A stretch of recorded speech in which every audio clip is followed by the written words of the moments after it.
Hello and welcome. I am a hotel AI expert with extensive experience in modern hospitality operations and performance support. I am pleased to welcome all students of Europe Hotel School to your online learning journey. Today, we're going to delve into the very architecture of revenue. We're going to break down the high-stakes game of pricing, profit, and the one core challenge that truly defines it all. We look forward to supporting your professional growth in the hospitality industry. So, let's start with the single most important truth in our entire industry. I want you to really let this sentence sink in, because it defines the challenge we face every single day.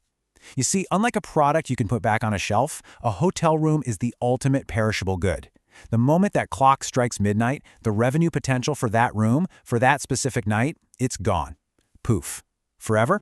This is the reality that drives every single decision we're about to discuss. And that idea brings us right to our foundational concept, the perishable product. Every strategy, every tool, every piece of software we'll cover is, at its heart, a direct response to this one unavoidable problem. So what does this actually look like in practice? Well, think of it like a scale. It's a constant balancing act. On one side, you have occupancy, that powerful urge to fill as many rooms as possible. Get heads in beds, right? But on the other side, you have your rate, the price you're charging for those rooms. Now, if you lean too far one way, you might have a full house, but you've left a ton of money on the table. And if you lean too far the other way, you'll have high-priced, beautiful, and empty rooms. Our job, our entire discipline, is to find that perfect, profitable equilibrium right in the middle. Okay, so if that's the problem, what's the solution? How do we find that balance? Well, we find it in our guiding philosophy, yield management. This is where we stop just reacting to the market and start proactively shaping our demand. This definition, right here, is really the cornerstone of any modern revenue strategy. And I love how it's framed as both an art and a science. It's an art because it takes strategic thinking and a deep, almost intuitive understanding of your brand. But it's also very much a science, driven by hard data, analytics, and forecasting. The key insight is realizing that not all customers are the same. A business traveler who books last minute for a meeting has a totally different willingness to pay than, say, a family planning their summer vacation 6 months out. And we can break that philosophy down into these 4 actionable pillars. The right product. Are we talking a standard room or a corner suite with a view? The right customer. Are we targeting a corporate group or leisure travelers? The right time. This has to do with booking windows, seasonality, what's happening in the city. And finally, the right price. That's the dynamic rate that pulls it all together. You see, mastering these 4 rights, that is the essence of what effective yield management is all about. So, we understand the problem, we have our philosophy, now it's time to open up the strategic toolkit. These are the actual tools a revenue manager uses every day to turn all this theory into real, measurable profit. Discounting. It's probably the most common tool in the box, but it's also the most dangerous if you misuse it. And this slide illustrates the difference perfectly. Think of strategic discounting like a surgeon's scalpel. It's precise.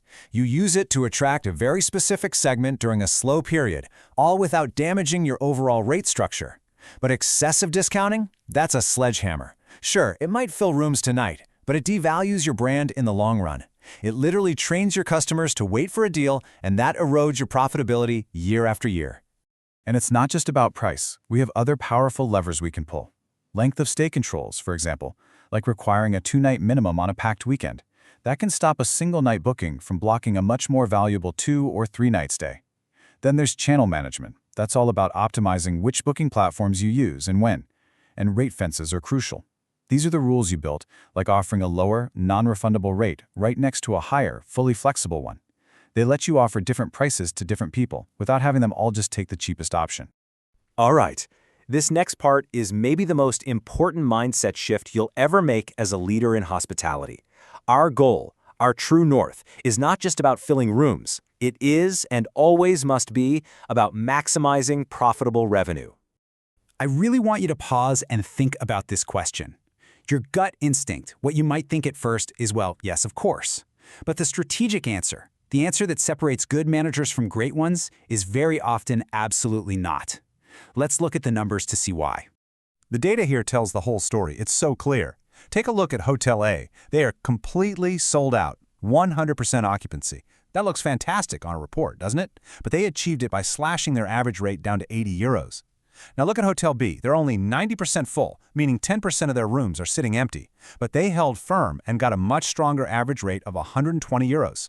The key metric here is the contribution margin. That's the real profit left over after you cover your costs for selling a room. By focusing on a healthier rate, Hotel B's margin per room was much higher, leading to a higher overall profit, even with empty rooms.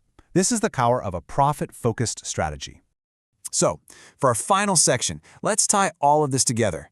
Let's talk about how we build a cohesive, long-term, and data-driven strategy, which is at the heart of the Europe Hotel School London approach. This really is the ultimate goal. You have to remember that your pricing is your brand's most direct message to your customer.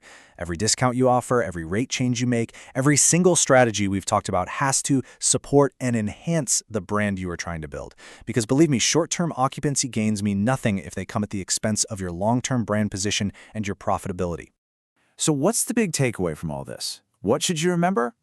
It's that what we do isn't about guesswork. It's not about gut feelings.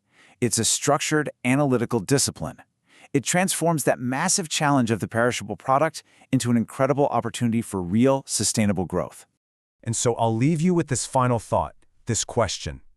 As you go forward in your careers, you're going to have access to more data, more sophisticated tools than any generation before you.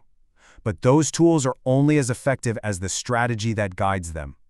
So the question is, what will your strategy be? That is the challenge, and that is the incredible opportunity that lies ahead for you.